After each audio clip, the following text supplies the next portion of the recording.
രാഹുലെ, നീ എവിടെയാ ഉള്ളേ? എനിക്ക് അർജന്റായിട്ട് എന്നെ ഒന്ന് കാണണം. ഇവിടെ ആകെ പ്രശ്നമായിട്ടാ ഉള്ളേ. മതിയാ, നീ വിഷമിക്കണ്ട. നീ ഒരു കാര്യം ചെയ്യ്, നമ്മളെപ്പോ സ്ഥിരം കാണുന്ന സ്ഥലമില്ലേ, അവിടത്തേക്ക് വന്നാല്. വീട്ടിൽ ആകെ പ്രശ്നമായിട്ടാ ഉള്ളേ. ഏട്ടൻ ചൂടായിട്ട് പറയുന്നത് കല്യാണേ നടത്തി തരൂല എന്നാ പറയുന്നത്. എന്താ ചെയ്യുക? ഏട്ടൻ മറ്റന്നാള് അവൻ്റെ ചങ്ങായിനെയും കൂട്ടി വന്നിട്ട് പെണ്ണുറപ്പിക്കേണ്ട പരിപാടിയിലാണ്. ഞാൻ എന്താ ചെയ്യുക? നീ പേടിക്കണ്ട. എനിക്ക് നീ ഇല്ലാണ്ട് ജീവിക്കാൻ കഴിയില്ല. ഞാൻ ഇന്ന് തന്നെ നിന്റെ കൂടെ ഇറങ്ങി വരാൻ തയ്യാറാണ്. നീ ഇപ്പം നിന്റെ വീട്ടിലേക്ക് പോട്. ഞാൻ ഇന്ന് തന്നെ നിന്നെ വീട്ടിൽ പെണ്ണ് കാണാൻ വരാം. നീ പോട്, ധൈര്യമായിട്ട് പോട്, പേടിക്കണ്ട, വിഷമിക്കണ്ട. എന്താണ് പ്രശ്നം?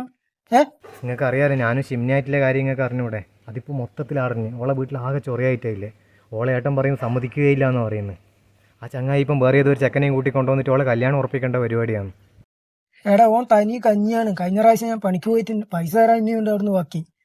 അത്രയ്ക്കും മിസ്റ്റേക്ക് ഉള്ള ആളാണ്. ഓൾ എൻ്റെ പേര് ഇറങ്ങി വരാന്നെല്ലാം പറഞ്ഞിട്ടുണ്ട്. എന്നാ പിന്നെ എനിക്ക് കൂട്ടിക്കിട്ട് വന്നൂടെ?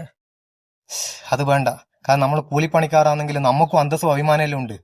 നമുക്ക് അവിടെ മാന്യമായിട്ട് പെണ്ണി വഹിക്കാൻ പോവാ. കാരണം ഓളെ അച്ഛൻ അയാൾ പാവാണ്. അതുകൊണ്ട് പോയി അന്വേഷിച്ചിട്ട് സമ്മതിച്ചിട്ടില്ലെങ്കിൽ മാത്രം കൂട്ടി വരാം. ഏതാ നിങ്ങൾ എൻ്റെ പേര് ഇപ്പം തന്നെ വരണം. എന്നാ വാ.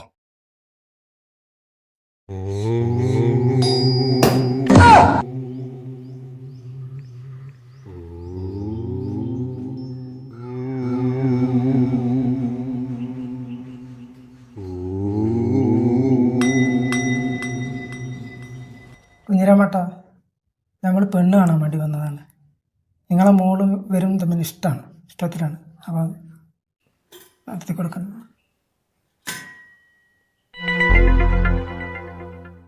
നിങ്ങൾ ഇരിക്ക്, ഇരുന്നിട്ട് സംസാരിക്കാം നമുക്ക്.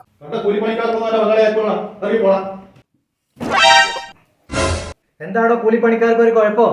നീ തിന്ന പച്ചക്കറി ചോറുമല്ലോ ഓരോ കർഷകന്റെയും അധ്വാനത്തിന്റെ ഫലാടോ. ഒരു കാര്യം ചെയ്യ്, നീ എല്ലാ കൂലിപ്പണിക്കാർക്കും സർക്കാർ ജോലി ആയി കൊടുക്ക്. നിന്റെ വീട് പണിക്കോ തോട്ടത്തിലെ പണിക്കൊന്നോ നീ സർക്കാർ ജോലിക്കാരനെ പിടിച്ചിട്ട് ആക്കിക്കോ. അത് കറക്റ്റ്, അത് നീ പറഞ്ഞ കറക്റ്റാ.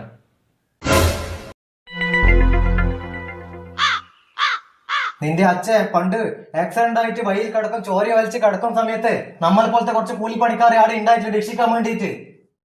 അന്ന് രക്ഷിച്ചിട്ടില്ലെങ്കിൽ നിന്റെ അച്ഛൻ ഇന്നും ജീവിച്ചിരിപ്പുണ്ടാവൂല. നല്ല മോനെ, ശിവന്റെ മോക്ക് പറ്റിയ ചെക്കെ. നിന്റെ പുരാണം നീ കല്യാണം കഴിച്ചിട്ട് നിന്റെ ഓടിപ്പോയിട്ടുണ്ട്. നിന്റെ സഭാദൂഷ്യക്കാരനോ ഓളോടെ വീട്ടിൽ പോയില്ലേ? ഏത് സമയം പൈസ പൈസ പൈസ. ആ, അത് ശരിയാ, അത് വാസ്തവം. മോളിങ് വാ. മോളെ, നിനക്ക് ഇഷ്ടമാണോ ഇവനെ? കുഞ്ഞിരാമേട്ടാ, ഞാൻ നിങ്ങളെ മോളെ സ്നേഹിച്ചത് നിങ്ങളെ പണമോ സമ്പാദ്യം ഒന്നും കണ്ടിട്ടല്ല. എനിക്ക് ഓളെ അത്രയും ആത്മാർത്ഥമായിട്ട് ഇഷ്ടമാണ്. ഞാനൊരു കൂലിപ്പണിക്കാരനല്ലേ, സത്യം തന്നെയാണ്. പക്ഷെ ഞാൻ ഒരിക്കലും ഓളെ പട്ടിണിക്കിടൂല. ജോലി എടുത്തിട്ട് ഞാൻ ഓളെ നോക്കിക്കോളാം. അത്ര ഇഷ്ടമായോണ്ടോ കുഞ്ഞിരാമേട്ടാ? അത് നല്ല കാര്യം.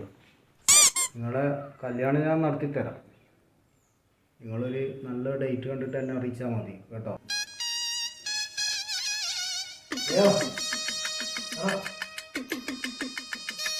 അങ്ങ് വാ, ഇവിടെ വന്നിരിക്കും. പിന്നെ ഈ പ്രേമിക്കുന്നതിന്റെ ഡിഫറൻസ് എന്നാ അതൊന്ന് മാമന് പറഞ്ഞു തരുമോ അമ്മേ? എന്തിനാ?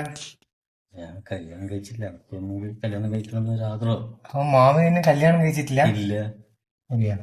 ഇപ്പോ ഇല്ല, അത് ഞാൻ പിന്നെ പറയാം. പറഞ്ഞപ്പോ ഇല്ല, അല്ല പിന്നെ വരൂലേ, അന്നേരം പറയാം. പിന്നെ പറയാം.